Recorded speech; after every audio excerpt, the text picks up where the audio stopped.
Bonjour, bienvenue dans la série sur la physique des particules.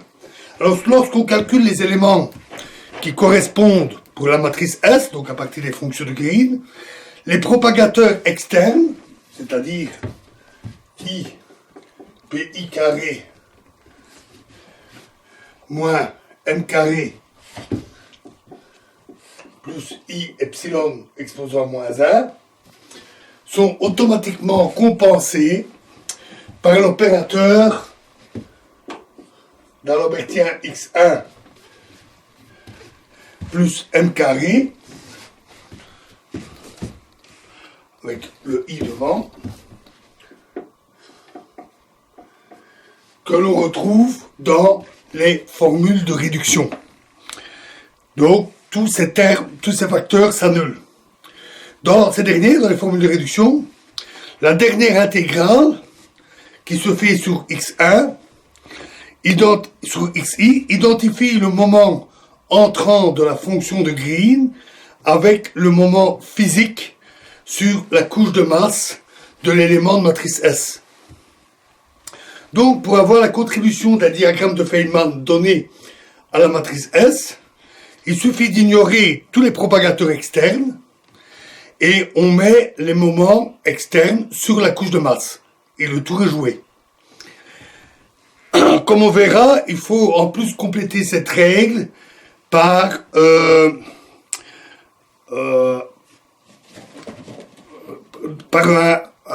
changement, donc une renormalisation de la masse et de la fonction d'onde. Les renormalisations, nous verrons bientôt, pas très très longtemps.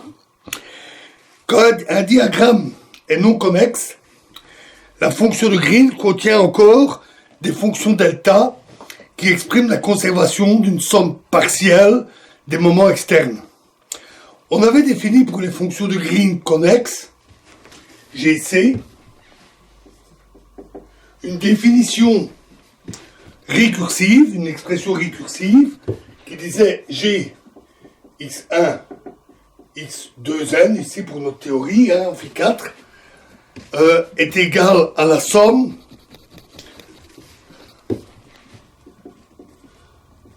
sur des groupes,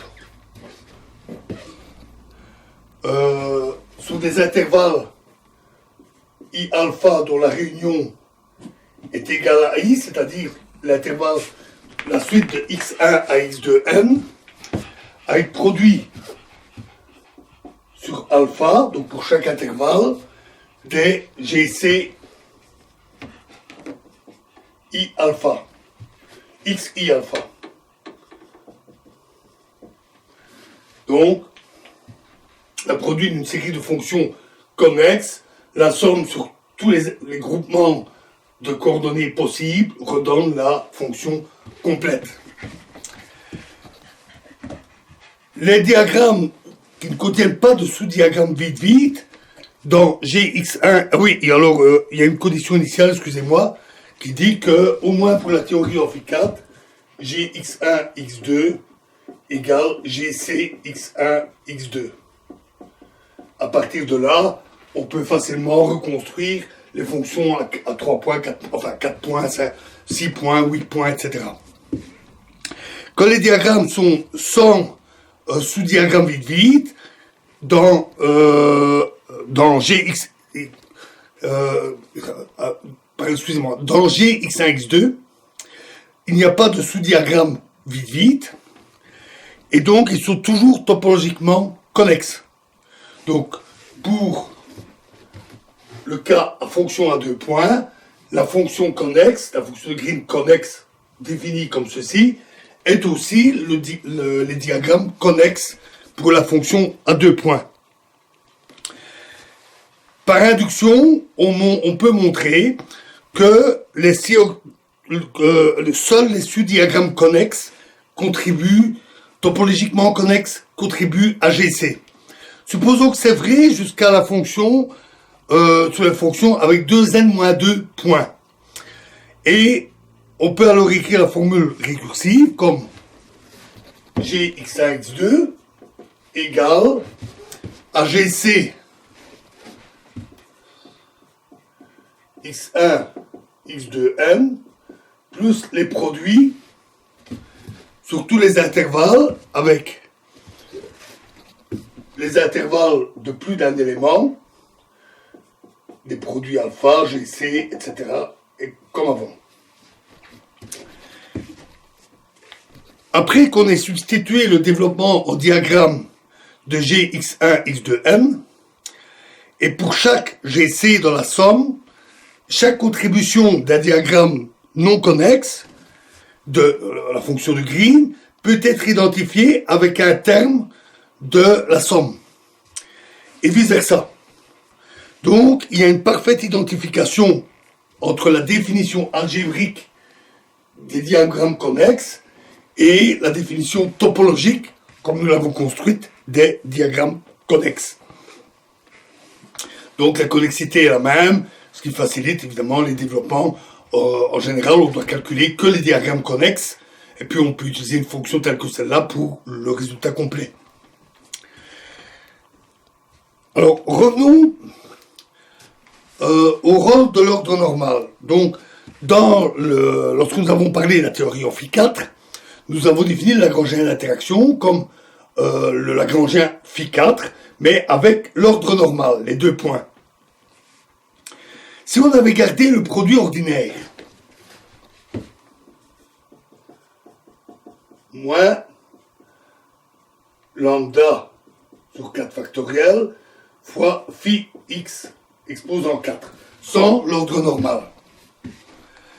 Dans ce cas-là, on aurait eu de nouveaux diagrammes. Parce que rappelez-vous, quand on fait des contractions, les champs sous l'ordre normal ne sont pas contractés entre eux. Donc sans l'ordre normal, il y a une contraction de ces champs qui sont au même point. Un point x donné.